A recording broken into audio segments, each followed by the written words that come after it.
Hindi ito ordinaryong orasan. Hindi nito sinusukat ang oras. Binibilang nito kung gaano na tayo kalapit sa katapusan ng mundo. This is Doomsday Clock at kapag tumama ito sa midnight, malamang wala ka na sa mundong ito. It is now 89 seconds to midnight. This is the closest the world has ever been to midnight. Humanity is officially 1 second closer to world annihilation. Any move towards midnight should be taken as an indication of extreme danger and an unmistakable warning. 85 seconds to midnight. Yan ang babala ng mga atomic scientists sa tinatawag nilang Doomsday Clock ukol sa lumalalang sitwasyon ng daigdig. May bad news ako. End of the world na. Mamamatay na tayong lahat. Noong January 27, just this year, muling in-update ng mga eksperto kung gaano na raw tayo kalapit sa global catastrophe.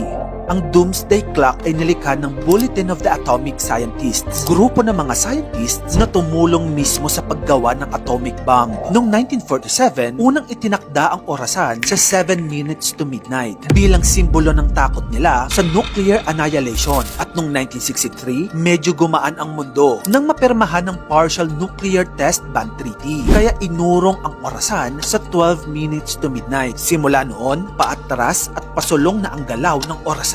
Depende sa bigat ng mga banta sa sangkatauhan. Ito ay ayon sa mga scientists at Nobel laureates. Pinakamalayo ito sa disgrasya noong 1991, 17 minutes to midnight. Medyo nakahinga ang mundo that time. Pero pagkatapos noon, tuloy-tuloy na ang pagtik ng clock. Pagdating ng 2022, bumagsak sa 100 seconds to midnight dahil sa nuclear weapons at climate change. The following year, 2023, umabot sa 90 seconds. By 2025, 89 seconds na lang. At ngayong taon 2026, pinakadelikado sa kasaysayan, 85 seconds to midnight. Bakit? Ayon sa mga scientists, AI-driven misinformation ang nagpapalala sa lahat ng krisis. Sabi nga nila, nabubuhay tayo ngayon sa isang information Armageddon. Social media, generative AI, technology na kontrolado ang buhay natin. At kung wala na ang facts, wala na ang truth. Kapag wala ang truth, walang trust. At kapag wala ang tatlo, wala tayong shared reality.